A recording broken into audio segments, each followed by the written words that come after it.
Generation after generation, layer upon layer, the walls of hate that divide us by every conceivable means have grown into a nearly insurmountable obstacle. If each individual would simply go and remove their brick from these walls, refusing to add on to them through the next generation, these walls would eventually crumble and vanish. Just as the time had come to tear down the Berlin Wall, the time has come for tearing down the walls of hate.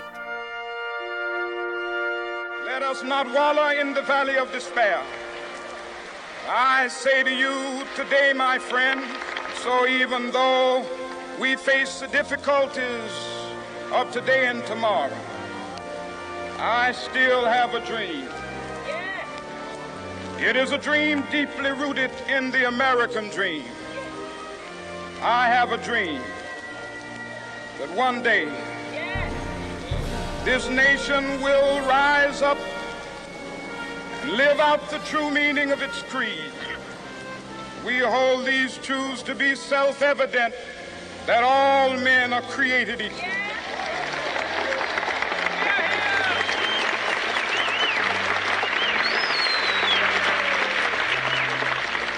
I have a dream that one day on the red hills of Georgia, the sons of former slaves and the sons of former slave owners will be able to sit down together at the table of brotherhood.